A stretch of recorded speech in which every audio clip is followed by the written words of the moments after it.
You're listening to the It Takes a Village podcast, episode 52.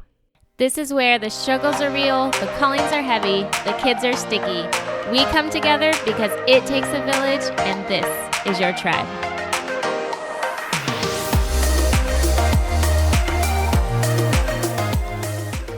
Hey guys, today we're hanging out with Natasha Daniels from anxioustoddlers.com and the Parenting Survival Podcast. And Natasha specializes in kids with anxiety and OCD. So today we are going to get deep into what causes a child to have those feelings of anxiety or OCD. What exactly is OCD in a child, and is it the typical thing that we think of that is usually displayed in movies? How we can approach our children if we feel like they're being affected by anxiety or OCD. And I feel like this is an amazing topic. I feel like this can be so hard to go through alone, and I'm really excited to go here with Natasha and for her to share her knowledge and her wisdom with us. So let's get to this episode. Oh man, I'm like ready to dive in and ask you a bajillion questions. But before we do, I would love to have you introduce yourself to everybody and kind of your background information, a little bit about life and what you do, that sort of thing. Sure. All right. Well, thanks for having me. I really appreciate being on here. I am a mom to 3 kids. So I have a 14-year-old, an 8-year-old, and a 6-year-old. Oh. And I'm a child therapist, and I specialize in anxiety and OCD for kids. And it's kind of become my passion. So I've written 2 books on anxiety, and I do a lot of OCD advocating online and created my own podcast and my own YouTube channel just purely on anxiety and OCD. So it's I kind of am consumed by that. Yeah. I'm obsessed. Yeah.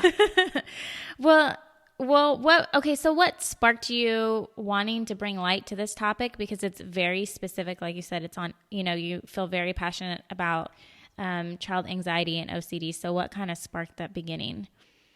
That's a good question. I don't know. It kind of evolved over time. So I've been a child therapist for almost 13 years. So I've been doing that forever, but I didn't really specialize in anxiety and OCD initially. Mm-hmm. And I was a child who had anxiety, which wasn't diagnosed. And so I think that it really resonated with me. Mm. And then I started to pop out children with anxiety because it's just rampant in my family. And so I think over time it evolved because parentally I was dealing with it. And then I was seeing a lot of myself in the kids I work with and my own children. And I think I just started to become very passionate about it because it surrounded me. Yeah. And I think that when you're faced with things and you kind of don't know where to go, then it's after you've done all the digging and the researching, you're like, well, I don't want it to be this hard for the next mom. It seemed like I understood the struggle. Mm-hmm. I understood the struggle as a recovering anxious kid, and I understood the struggle as a parent. And so I think that it was easy for me to kind of help other parents because I'm kind of in the trenches with them. Yeah. And it made sense to me, not just from a professional level, but just from a mom level. I'm assuming that there were some things that you were feeling as a child what do you do with that when you're a child and you feel these things, you feel anxious, but you don't know, you don't know what it is because you're so little. So how did you deal with that? Well, I grew up in the 70s. So, yeah. There was no talking about it. Mm-hmm. It was just get into the station wagon and without your seatbelt and let's go. Right. It was so I think I just had to kind of cope with it on my own. Mm-hmm. I always threw up when there was something new happening. I always threw up the first day of school, and there was not a big deal made of it. It was just okay, now get out of the car. It was just kind of just deal with it. Yeah. And so I don't know if it was kind of one of those things throw the baby into the pool and let them swim. It was like that. And I probably would have done a lot better if it was kind of talked about and highlighted and I was helped. I think I would have understood myself better than having to do all that work in my 40s. Yeah. How long did it take you to realize that that's what you were dealing with as a child? Because I imagine as you're going into this field, then you can kind of look back and pinpoint certain instances where you're oh, that's what that was, or that's why I was triggered that way. Yeah, it was actually kind of surprising because when things are so close to you, I don't think you have perspective. Yeah. And so I always knew I was anxious. I was nervous at night about bad guys, and I had a really hard time going to new things, but I don't think I would use the word anxiety until, well, and then in college, I started having panic attacks. So that got more kind of into a clinical world where, I was put on medication for a really short period of time. And so I definitely understood at that point, okay, that's anxiety. But then they went away and I dealt with them. And so I don't think it was really until like the last 5 years, which I know that sounds completely pathetic, but it wasn't until like the last 5 years where I was like, wow, like my major issue, like my entire issue is pretty much social anxiety. And I didn't realize that that's what that was. Yeah. And that was what was holding me back. And even with my own kids, with my first daughter, I was in like a postgraduate infant and toddler mental health course, and they were talking about babies, and she was my first kid. And they were like, if she does this, this is a sign of anxiety, or this is a sign of sensory processing. And I kept raising my hand, and I was like, well, isn't that kind of normal? I mean, my daughter does that. And then I'd raise my hand again. Well, I mean, don't babies do that? My daughter does that. And after a while, everyone kind of was staring at me like, Natasha, I think you should probably like have her assessed. And I like completely was missing that. Like she had all the signs of anxiety and sensory processing disorder, and I just was clueless. So what are some of the signs that we can look for indicating that like our child may be struggling with anxiety? When they're really little, it looks completely different than when they're older. So I think when they're older, the signs are a little bit more obvious of what you might think of as anxiety. But when they're little, they're much more rigid. And so they want things in a very particular way.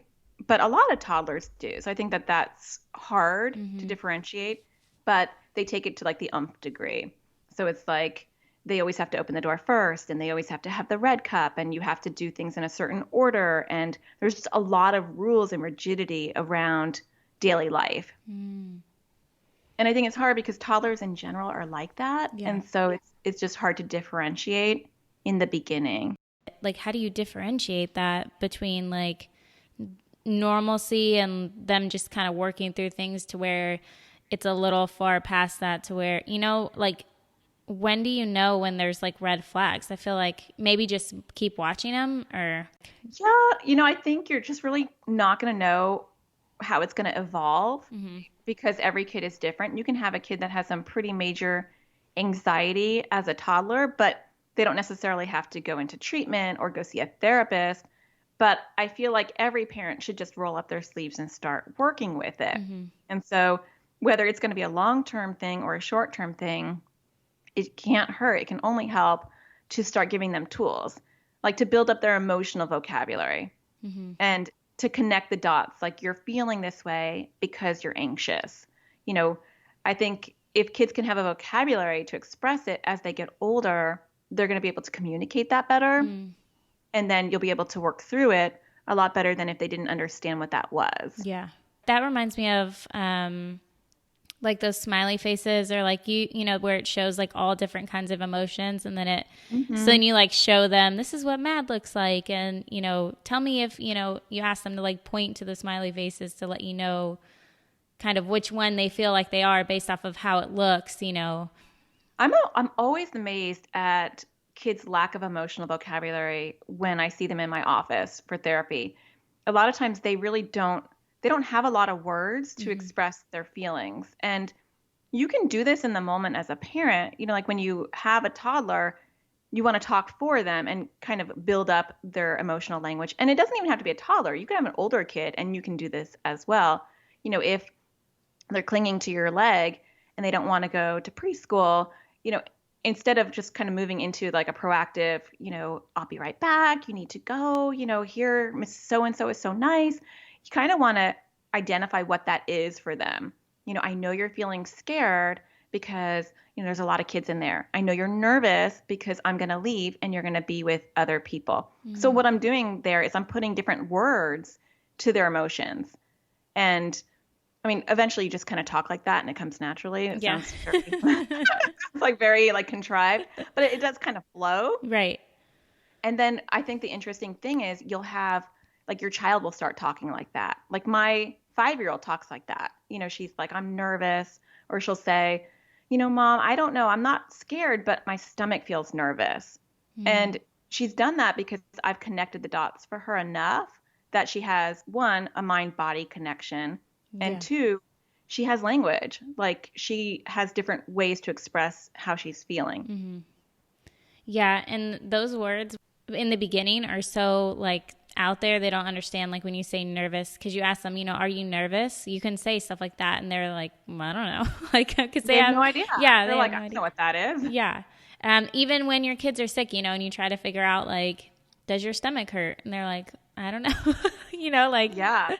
yeah, trying to, yeah, that's a good point to connect the dots and help them understand like what each emotion actually feels like, so then they can tell you, and then it's not a guessing game for you and this total disconnect between you guys of trying to figure out what's going on. Yeah. And I think you can do that in a very relaxed sort of way by just labeling their feelings when they're in the moment. And even older kids, especially boys, not always, but boys, I think sometimes have a harder time articulating like what is going on emotionally. And a lot of times they'll just have anger. And so if they're anxious, it will kind of be disguised as anger. Now, sometimes anger is just anger a lot of the time. But I know having an anxious 8-year-old boy, he'll come home from school and he'll be really angry. And I know that he's had a rough day and he just doesn't know how to express it. And so, even with a child that age, I'll pull him aside away from his sisters who are super annoying. And I'll say to him, you're not okay. Like, you're not okay. So I know that you obviously had a bad day. Something is going on with you, but I'm going to give you some space so you can sit here. So even just labeling that they're not okay, Yeah. helps, because now most of the time, if he has a rough day, he comes in and he'll say, I'm not okay. I'm going to go in my room and everybody needs to leave me alone because I'm not okay, which is good. Those are coping mechanisms that he's starting to learn. Yeah. Oh, that's good. How can we figure out where the source of our child's anxiety is coming from? That's a really good question, because I think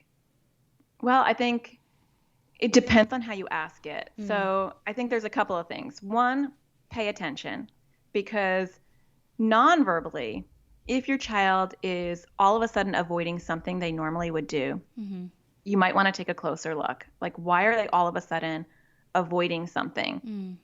And then you want to explore that. And I also look at patterns, like, are they just exploding at a particular time? Is there a pattern to it? Because more often than not, anxious behavior will come out it'll come sideways. It'll come out as bad behavior. It'll come out as opposition. It will come out as stinky behavior or entitled behavior or angry behavior. Very rarely, actually, does it come out as just anxiety, like they're a puddle. I mean, that's actually kind of nice, because then you're like, oh, she's anxious. Okay. Right. But most of the time it's like, I don't want to go to bed, and a huge blow up, or I don't want to do my homework. And sometimes, not always, that's a sign of maybe I'm afraid at night. I'm afraid of bad guys, or I don't want to do my homework because I'm a perfectionist. And if I make a mistake, I'm going to freak out. Or I don't want to go to school because school makes me nervous. I'm afraid I'm going to throw up at school, and so I don't want to go.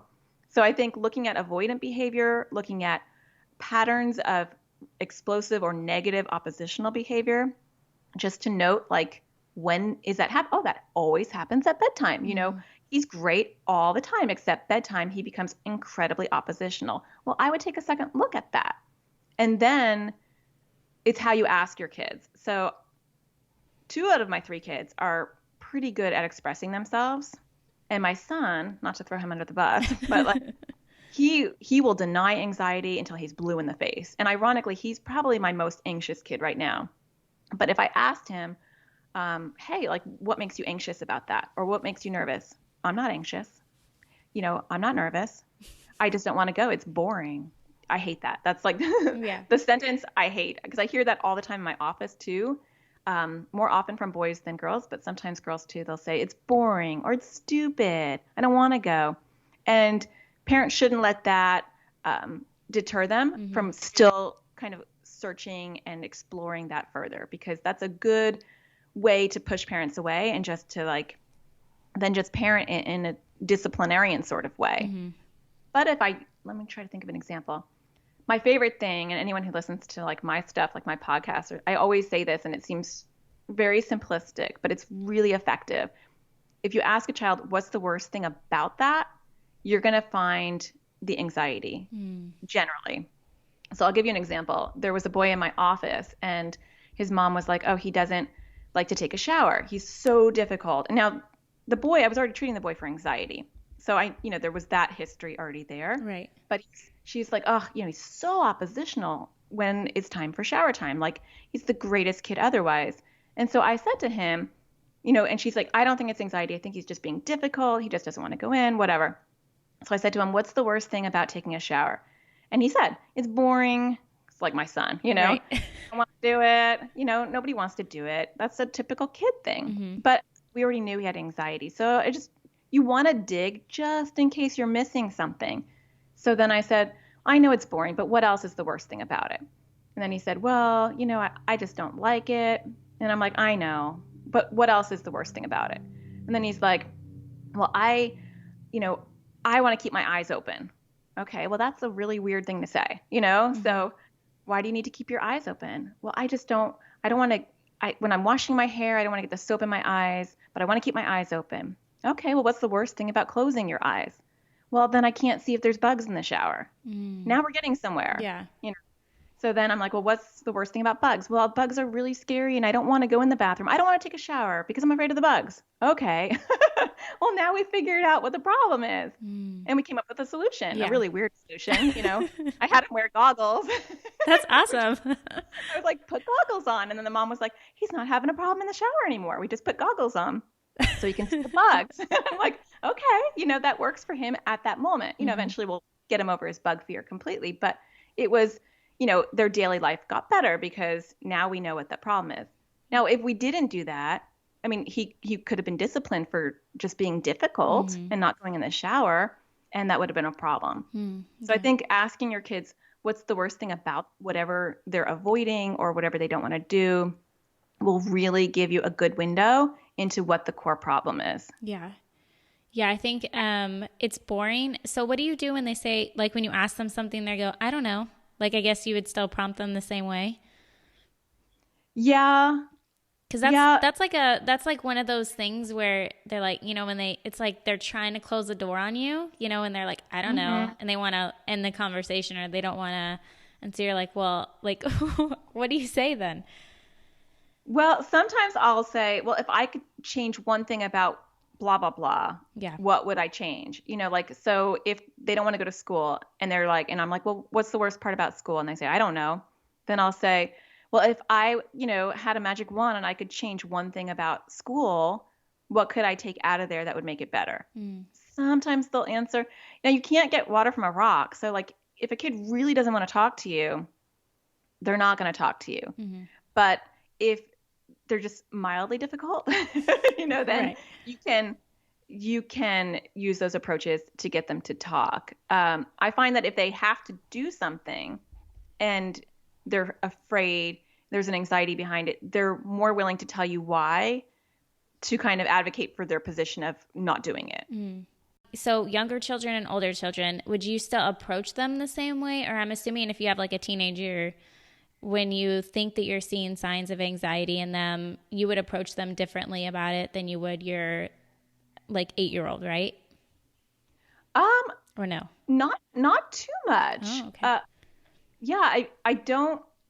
I don't think I would like talk for them. So when they're really little, I'll talk for them. Like, you're nervous because you don't want to go to swim class. And then they'll shout like, I'm not nervous, and then we're having a conversation about it. Right. I wouldn't do that to a teenager. Yeah, that would probably be a bad idea. They'd probably like really go off on you. Right. So I don't think I would do that, but I would still label it. I would say something like, it seems like you're really nervous to do blah, blah, blah, because you're acting this way. I still would do like, what's the worst thing about whatever. I mean, I feel like that's pretty much my angle as far as figuring out why someone is anxious, no matter what age. And I mean, even an adult, I would probably say like, well, what's the worst thing about that? So I think that kind of goes across the board. Yeah. Yeah. I don't have a teen. I'm not there yet. I'm really freaked out about having a teenager.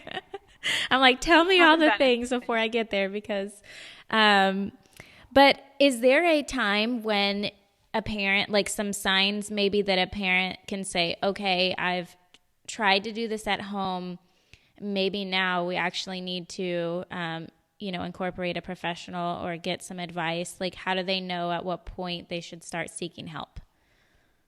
Yeah, I think it depends on the parents' own abilities. There's some parents I've met and I've worked with that have amazing skills of their own. Mm-hmm. I don't think it's really rocket science to help an anxious kid, but I do feel like a lot of people don't know how to do it. Mm-hmm. And so if your child is avoiding a lot of things and it's impeding their social and emotional development, so they're not doing the things that they would want to do for fun because of their anxiety, then, and you don't know how to handle that, then it's time to get a professional involved. And I think people sometimes wait too long to get a child therapist involved because they think it's such a big deal. Mm-hmm. Like it's validating that there's something wrong with their child. And maybe I'm biased because I'm a child therapist. That's a very big possibility. but, but I think like to be proactive and just go there, like you don't have to have a diagnosis. Most insurances, you don't need a referral. It's like having somebody in, on your side to help support you and help you go through this and navigate it is a great thing. Mm-hmm. If your child's avoiding a lot of stuff, Mm-hmm. it's good to seek out a professional. I mean, definitely if it's impacting their social life or their academic life or their health, anxiety really hits the stomach.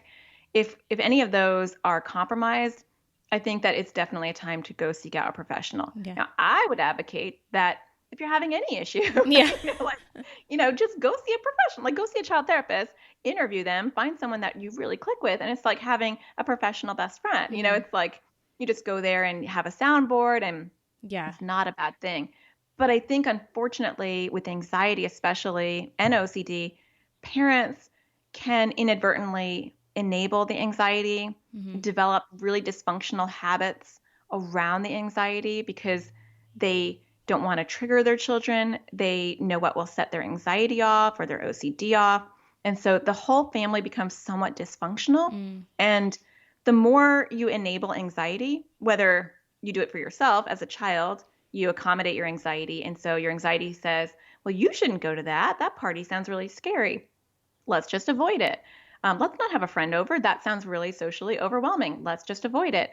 Anxiety grows. It festers. It wants avoidance. And so the more you do avoid, the bigger it grows. And unfortunately, that's the number one answer to anxiety for a lot of parents who don't understand anxiety is, well, we know what will upset them. So we won't go to that restaurant. We won't force them to go to school. We won't force them to sleep in their own bed. And not for philosophical reasons, but just because that will really upset their anxiety. And they're not going to get better. A lot of people say, well, they're going to outgrow it. It's not like she's going to be 20 and sleeping in my bed. And my answer to that is, yeah, she will, because I can introduce you to those 20-year-olds because I work with them. Right. They don't just all of a sudden not become anxious. Right. Yeah, a 2 or 3-year-old who's in your bed just because that's developmentally normal, they'll grow out of it. But if it's anxiety based and they never learn any skills to overcome their anxiety, they're not going to want to do that. Or if they don't want to go to school and so they're homeschooled purely just because they're anxious and not because it's a philosophical thing, they're not going to want to go to work. That it doesn't stop, because I have a lot of people, because once they come and see me, I keep them. So I have a lot of 20-something-year-olds in my practice, and they can't go to work now. Right. School's over, but now they have to find an online employment. Yeah, that's what I was thinking when you had started talking about that, is that, if it's not addressed early, then it can really impact their future, because, then their parents send them off and, they're left to deal on their own, or, and that's really hard to that's like being overwhelmed, in a new city where you have no idea, I could just feel like that's what I feel like it would be similar to, is just where you kind of want to hide out and not interact in anything that might make you feel the way that you're afraid to feel, but yet you're suffering because, it's this awful cycle that, that would be tough. Yeah. You had mentioned OCD, and that was another topic that I wanted to kind of talk on because you know a lot about it. But When we think of OCD, I think that we automatically always go to like somebody who's neat and orderly, but that, you know, is just very like adamant about it, you know, but that's not really all that it is. So could you explain to us like what that might look like? Yeah, that's a good point because I think for as much as OCD is thrown out there in the media, Mm-hmm. nobody understands it, Right. which is really scary because more often than not, it's completely missed with kids. And whenever I talk to a parent and I'll say, in my practice, I'll say, you know, I think he has OCD. The first thing that a lot of parents will say to me is, have you seen his room? You would not say that if you saw his room. His room is completely gross. And that just shows me that they have no clue what OCD is. And nobody does, so it's not their fault. But OCD is basically, you know, you have an obsessive thought and then you have this urgency to do some sort of compulsion. And so that can look different for there's a zillion OCD themes. So that can look different for each kid. It's just that they have an intrusive or obsessive thought and they have to do something to kind of feel better temporarily.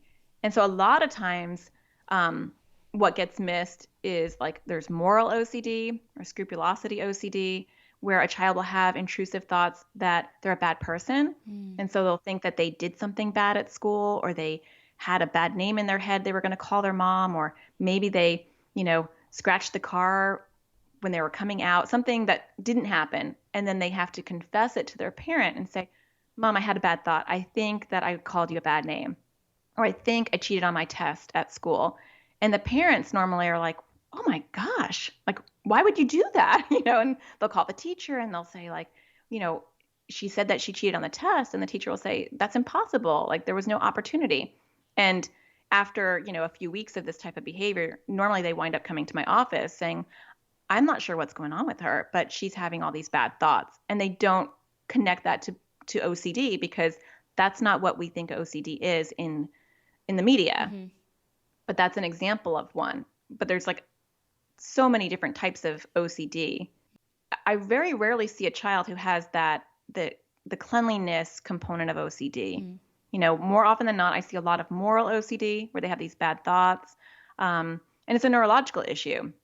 So it's just something that is physiologically happening in their brain, and they're not able to move on. It kind of gets stuck. And I see a lot of symmetry OCD where they have to balance things out. So if I touch something with my left hand, I have to touch it with my right hand. Or if it's tight, my left shoe is tight, my right shoe has to be tight. Or now if I touch the doorknob, I have to touch it with my left hand, then my right hand. Or I have to do it two times on left hand, two times on my right hand. Like that stuff people don't notice, and they don't see that in their kids because it's really subtle. That is crazy because then that would be so hard to pay attention to in little kids because, you know, they just do their thing and you assume that it's their thing being little and being silly and being, you know, exploratory, like they're checking things out. And so is that something do you think that OCD is harder to catch in little ones than like anxiety, the signs would be? Oh yeah. Okay. I think anxiety pops its ugly head because normally anxiety loves avoidance. And so they're going to avoid something that's going to be annoying to you because you're like, why won't he do this? And then eventually you might realize, okay, it's anxiety. Or a professional can notice it's anxiety. But OCD is not always as obvious. It's not always about avoidance. And so people normally, well, I don't want to say normally, but often people will think it's a tic, or they'll come in and they'll say, you know, she's got some quirks, you know, she does some quirky habits, but they always change over time. And a lot of times when I hear that in my practice, you know, my ears perk up because I'm like, that's kind of like code for OCD, because those quirks normally come in and they're not quirks, they're compulsions. And so I do feel like it's missed. And if it's caught after a really long time. And normally it's like the obvious ones. Well, their hands are so red from washing that the parents know that that's OCD. But that's such a small component of OCD. Or, you know, if they're opening the doorknob, they're opening the doors with their elbows. Like these are really obvious ones. But by the time you're seeing that, there's probably been years of OCD behavior being reinforced and developed in the brain. Most of us, I mean, there's a lot of us that have just one child. And so, but I can imagine like you have 3 children. I have two. And if you have kiddos either facing anxiety or OCD and it's just one and not the other, I can imagine that that could affect maybe their relationship between each other, or even like, one noticing that, you have to do certain things to get out the door because of their sibling. How do you deal with that when you have multiple kids and maybe not all of them are struggling with anxiety or OCD, but how do you balance that and how do you help them understand like what's going on? Well, I think it's good to let the other child know, not in front of the one that's having the problem, but to take them aside depending on their age and to say like, look, he's acting this way because he has anxiety. And um and explain anxiety to them and let them know what your child's anxiety or OCD themes are so that they can understand that. I'll give you an example. So, well, all three of my kids kind of have anxiety and one has OCD. So, but they have it in very different ways. And so even though they all have it on some level, my 5-year-old's doing pretty good right now. Knock on wood somewhere. They kind of take turns, but they don't understand each other. And so my 14-year-old poked my 8-year-old, in the stomach. And that's actually, it sounds stupid, but that's one of his anxiety themes. He is terrified of being poked in his stomach, which is really bizarre, I know. But he's also afraid of shots and cacti. We live in the desert. Oh my gosh. I know. So anything that will poke him, like really freaks him out to a level that's not normal at all. So she poked him because they were just wrestling like normal. And he went ballistic. Like he does this wing thing where he like rolls his arms like he's coming at her like a torpedo. It was like, he's like really violent, and she's like, what is his problem? Because he doesn't respond that way normally. Right. Not normally like the double torpedo. It was very intense. So I pulled her aside and I said, what did you just do to him? And she's like, I just poked him in his stomach. And so I explained, he has anxiety. Well, his anxiety theme is being poked. He doesn't want to get shots. He doesn't like to be by a cactus. So I went through it with her and she said, I had no idea, Mom. And I'm like, but I just want you to understand that that's why he went psychotic on you. Like it's not okay that he did that and he will get in trouble. But that's where that behavior came from. So I think just pulling your kids aside and explaining, this is why she's doing this or this is why he's doing this. He doesn't want to go to bed, but he's afraid of bad guys. That will probably help your other kids. They're not going to be patient because they're just kids, right? But at least it puts it in context of that weird reaction. Or of like, there's a reason behind why this is going on. And it's not just because their brother or sister is being what they would call like stupid, like, oh, you're just being so dumb. Like, go out the door. Why can't you just leave? Like that's the thing that I could feel like I would want to stop if it was happening in my household is like the bickering because one doesn't understand. And then it makes the one that's dealing with it feel even worse, Yeah. Yeah. I think it's good, especially with OCDs, that seems really nonsensical and irrational. I think to help them explain, like I made an OCD video that's really for kids who have OCD. It's on YouTube. And a lot of times I'll tell parents to show the sibling the video as well, just for them to understand, okay, this is what OCD is, and this is how it's impacting their brain. So they have to tap 3 times and tap the other side 3 times and then put their shoes on 4 times to go out the door. Or they think that maybe one of us is going to die. Like that's what's going on in their head. Yeah. And so I think giving them that perspective can help, and just showing them a video on what OCD is that's kid friendly, or having them read a book, I think can help. It's not going to fix the whole thing because siblings are just mean, but it could help. Yeah. That also seems very difficult to kind of discipline, like you had in those moments, like disciplining the child that is struggling with anxiety or OCD, because I feel like your heart would have a tendency to be like, well, like, this is why it's so hard for them. But just like when you had mentioned your son, it made me think of that, like how, he was going after your daughter and like, but why it's happening, but at the same time, it's not okay. So how do you handle that? Like, how do you approach him and discipline him, but at the same time have empathy for that? Yeah, I think that's really tricky. And I think it's tricky for a lot of parents to find that middle ground, because I feel like anxiety and OCD does not exempt kids from okay behavior. Mm-hmm. It's not okay to be violent. It's not okay to be aggressive, um, especially just aggressive. Right. And so, like with my kids, I'll pull him aside and I'll say, I'll first, this is going to sound like a cheesy therapist thing to say, but I'll validate his emotions, and I'll say, I know that was scary. I know you don't like to be poked. I know that that was not okay for her to poke you in your stomach. She didn't realize that that was like something that you really get scared about. Mm-hmm. But then I'll go, it's not okay for you to hit though. Because if you were out in the real world at school and you just hit somebody because they poked you, they're not going to care that that makes you anxious. Mm-hmm. If I went and, hit somebody at Walmart, I'm going to be arrested. Right. That's totally not okay. And you're going to grow up and you're going to be at Walmart, and someone's going to upset you, like, I don't want to have to go bail you out. No, I won't say that part. But and then I'll say, it depends on how aggressive he is, or he's not normally super aggressive. Well, it comes and goes. But I'll say, give me your iPad, for the next half hour or something. I'll still consequence it. Maybe not to the level that I would if it was a different one of my children, Mm-hmm. because it depends on the context, but there'll definitely be a consequence because I want him to realize the cause and effect of his behavior no matter what, Mm-hmm. no matter what caused it. Mm-hmm. And I recommend that to parents too. It's good to validate it, but if it's a really extreme behavior, you still want to consequence it. But I will have parents that will discipline anxiety in and of itself, and that never works well. So if a child is like coming out of their bedroom all the time because they're afraid, you know, saying I'm going to spank you or you're going to lose TV tomorrow or anything like that is just not going to be effective because it's anxiety based. Mm. And so I think there's a difference between inappropriate behavior, maybe that comes out of fear versus the anxiety itself. Mm. Yeah, I would definitely. There's no way I could do this on my own.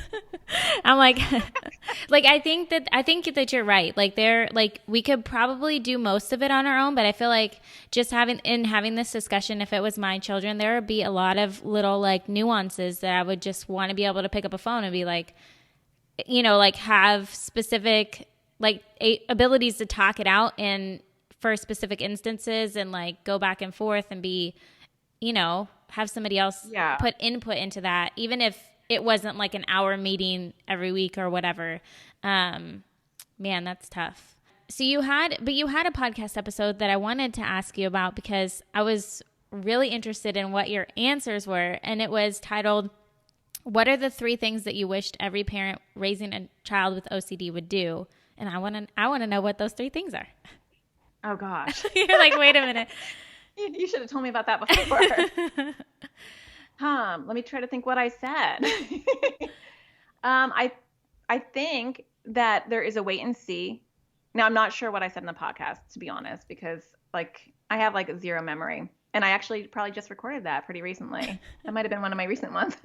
I think it is. I think it is actually, but I know it's very sad. But I think there's a huge wait and see. First of all, a lot of times pediatricians even miss. My own pediatrician completely missed my son's OCD.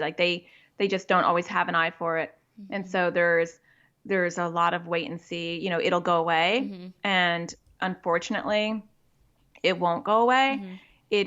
It's a neurological issue. And once that seed has germinated and genetically they're kind of in full bloom with OCD, which sounds beautiful, but it's completely not, mm-hmm.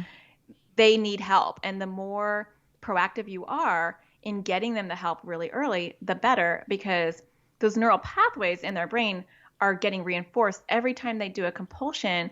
Those neural highways, I call them, are being ridden on, and it will be harder to undo all that. So the first one I think was get them in sooner than later. And with OCD, you really need some professional help just to begin with, because it's not a mild problem. It is incredibly debilitating. And so even if you're like, well, it's not that big of a deal, they're just, they're tapping through doors, or, they just confess their bad thoughts, maybe 5 times a day. It's not that bad. Well, that's the time to actually get them in.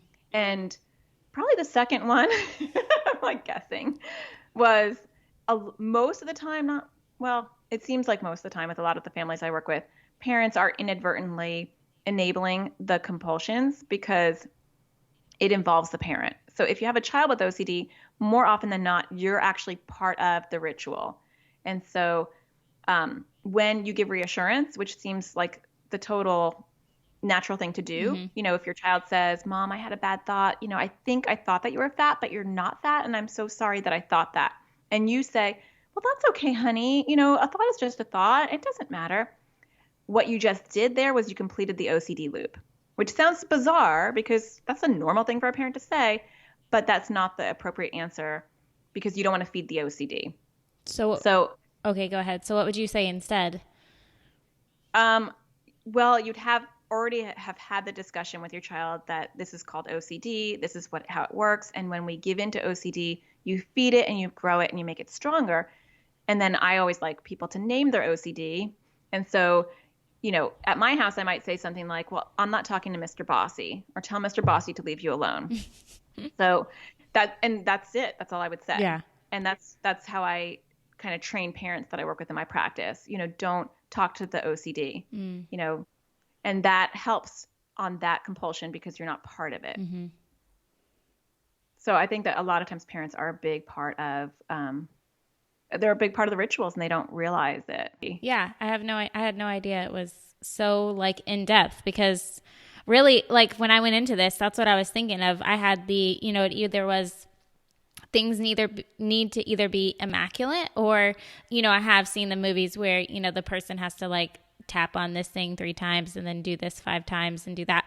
But I had no idea that it could be like thoughts. I had no idea that just their thoughts could be a part of that disorder as well. So my mind is kind of blown right now.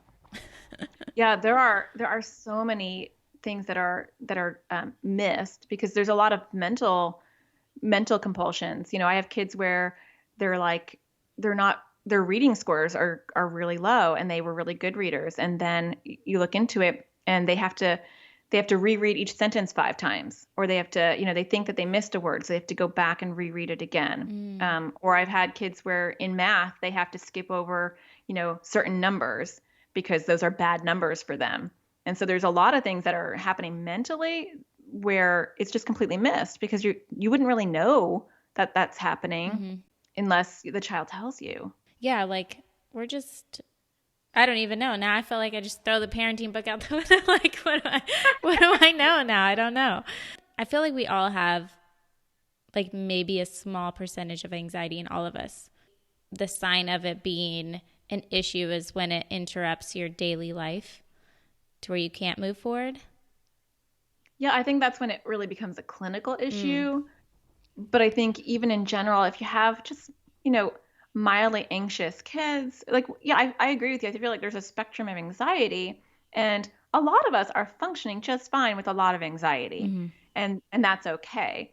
But I think that there should be like a philosophy around anxiety that, where you teach your kids and you model that we face our fears, and that's what we do in my house. It's like, even my 5-year-old who's like doing really good right now, and she's got more like typical anxiety. She has a hard time sleeping. She thinks like, afraid of shadows and stuff like that, but nothing that I would call clinical at all.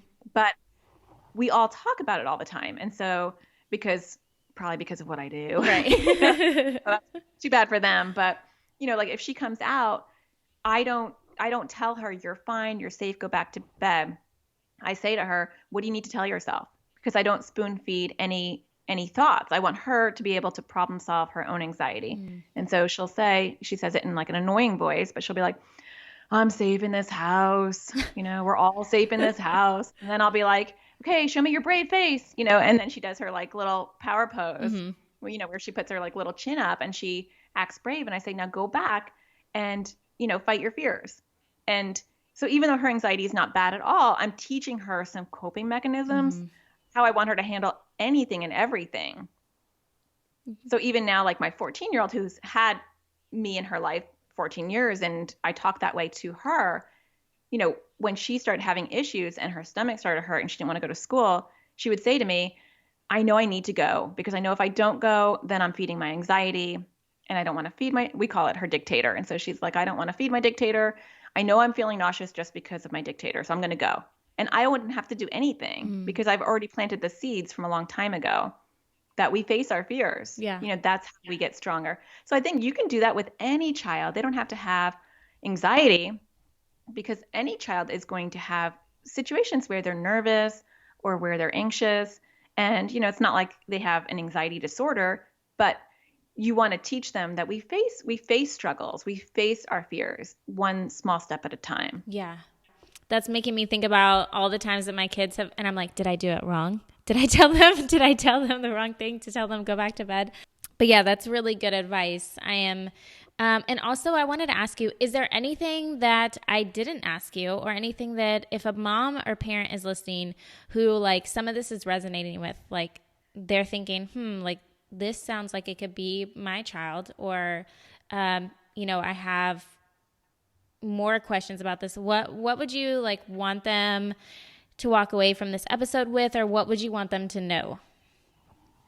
I think you want to trust. Well, first of all, to go back to what you just said, I don't think we can ruin our kids. So I don't think there's a right or wrong at all. I am a big proponent of everyone's doing the best they can. Mm-hmm. And you can't ruin your kids. I feel like there's way too many parenting books out there that make you like, double and triple guess every parenting move you make because you didn't say things right. So I think we're all going to be okay. And I think our kids will survive. Like we survived, with TV dinners and no seatbelts. Right. So yeah, it's fine.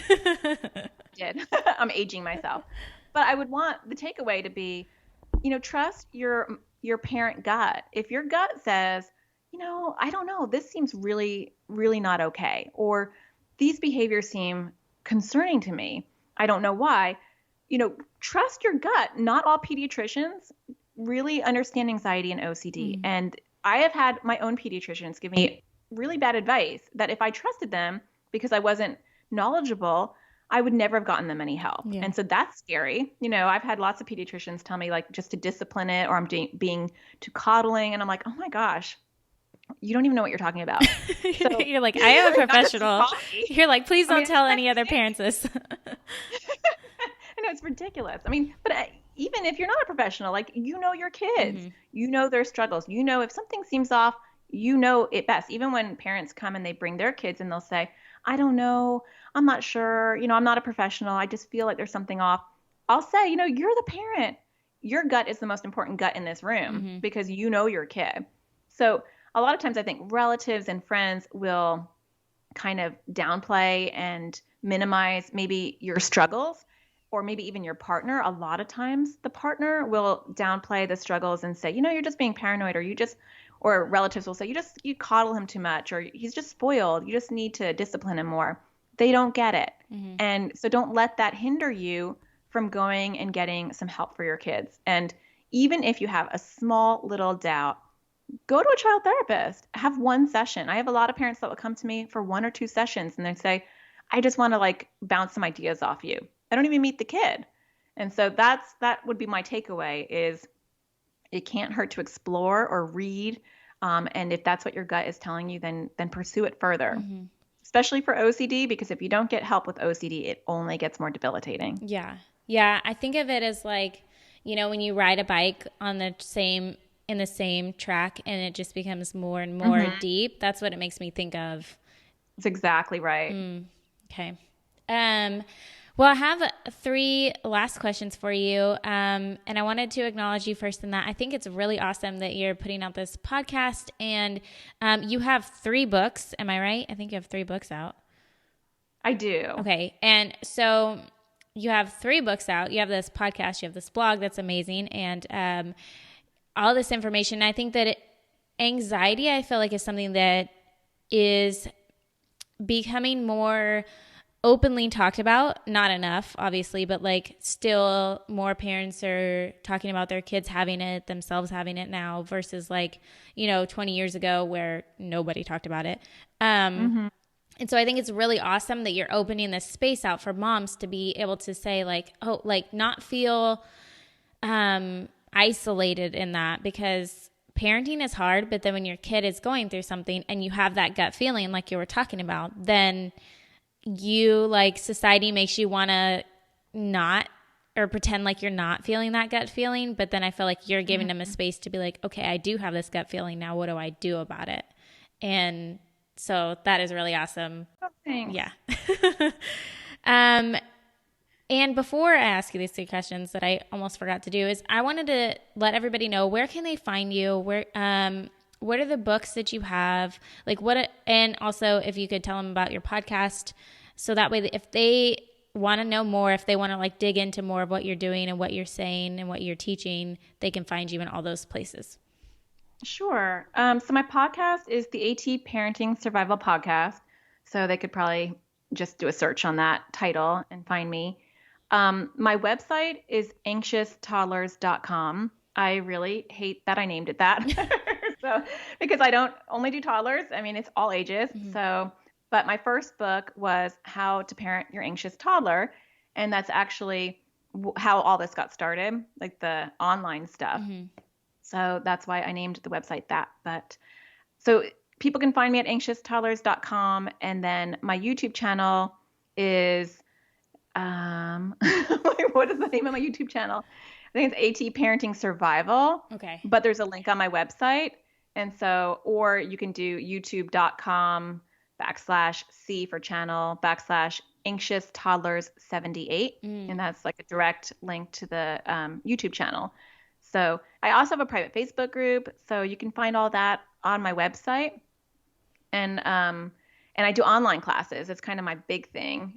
And you can find, so I have one big online class for how to parent your anxious kids, and I have one big online class for how to parent your kids with OCD. And because my goal really, and my goal even in my therapy practice, is to just give the parents the tools to do it themselves, because I really believe that parents are amazing and they have the ability. And if they just knew how to do it, they could do it. Most of the parents I work with are phenomenal. And once I teach them, they do great. Right.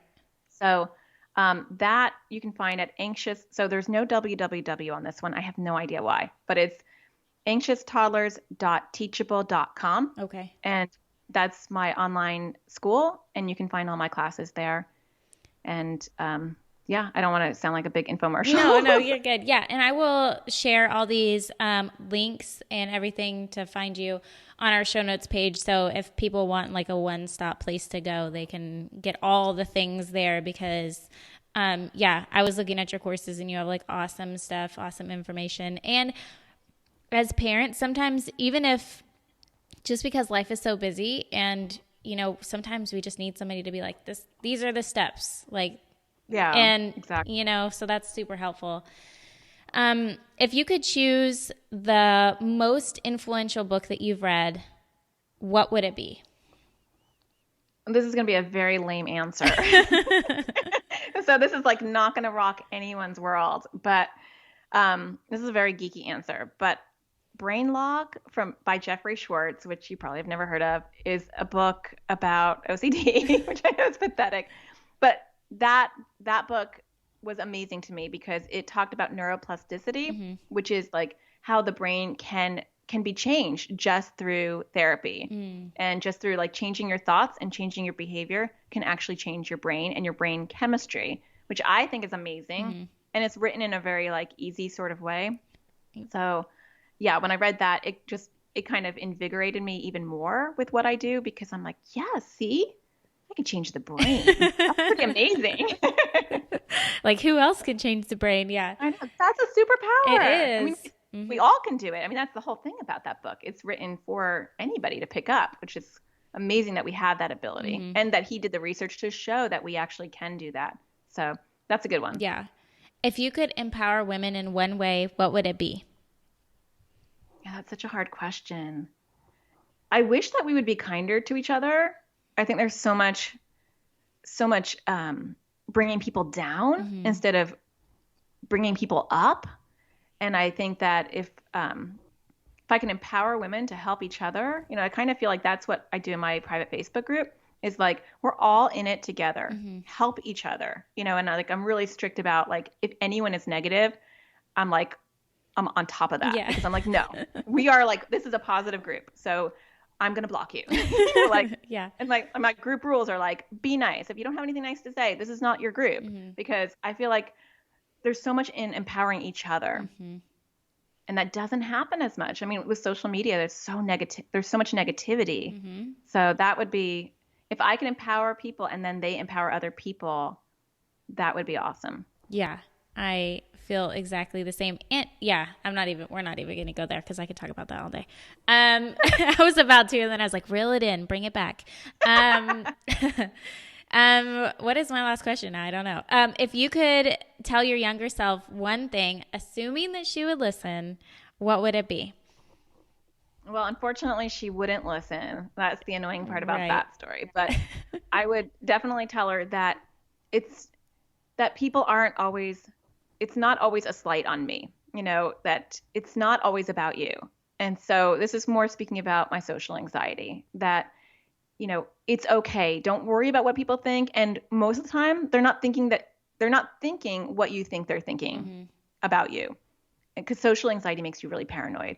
And so if I got that at a young age, or if someone really highlighted that, my entire life would be different. Yeah. Yeah, I think that that's so true. Like, we always feel like everybody's staring at us, but like nobody even noticed that we had two different shoes on or something. Like everything. They don't care. Yeah. They don't care. I know even my son now, who has some social anxiety, he'll say, we were at a restaurant the other day and he's like, Mom, I think that table is staring at me. So much like how I probably was as a kid. Right. And I was like, they are, because where else are they going to look? Like, look at their view. They have nothing else. They're probably like, oh, look at that family. I'm just killing time waiting for my pizza, Right. But I think reframing that, if I could do that for my younger self, that would have been awesome. Mm-hmm.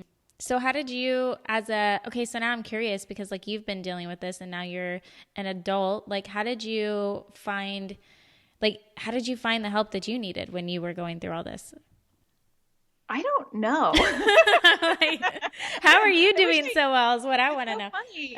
I just said that to my husband the other day. I'm like, I wish I knew like what happened to get me over my social anxiety so that I could teach other people, because like I honestly think it was because I was thrown into a little bit of this like small little limelight.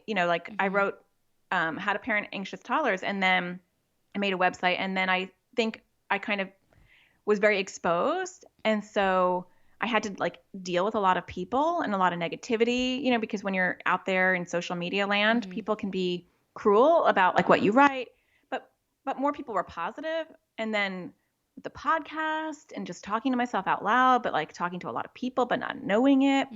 I think all that kind of boosted my self-esteem. And I think then I didn't care what people thought. Like there was just this epiphany of like, oh my gosh, I don't really care what people think. Yeah. Like, I honestly don't. And 9 times out of 10, it's not about me. And so it was like a light switch. It was crazy. Like I had no idea how debilitated I was. Like I would go, if I was going to go to the gym, I would find the back door so I didn't have to walk through the reception. Like, I mean, I was crazy avoidant. If I had to go out in my yard, my front yard, I would worry that maybe a neighbor would be out and I might have to talk to them. Yeah.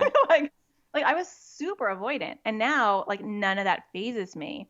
And I think it was just because, I honestly think it's because of all the, just the social media stuff, doing a podcast and just being out there and then not caring. Yeah. Isn't it so awesome when you when you can let that all go? Oh my gosh. It's like the biggest gift. I just wish I knew how to teach other people to do that. Yeah. Because it is the biggest gift to not have to carry that burden. Like when you don't care about what people think, it's like glorious. Thanks for listening to that podcast episode. I hope you guys really enjoyed it. I know it was a long one, but I felt like all the information was valid and very much needed, and I couldn't cut any of it out. I felt like so much of it somebody needed to hear, and I didn't want to erase something that maybe you really needed to hear today. If you want to find the links to Natasha's site, to her courses, you can go to ittakesavillagepodcast.com and click on this episode, and you will find all that information right there. Also, if you ever want to suggest a topic, a guest, a story for the podcast, feel free to do so at todayseden.com/contact. And there you can ask me a question, share something that you think I need to cover. And I just love to hear you guys' feedback, your input, and anything that you want to share. So I think that about covers it all. Don't forget to leave a rating or a review on iTunes. That would be super appreciated. And also, I will see you back here next Wednesday.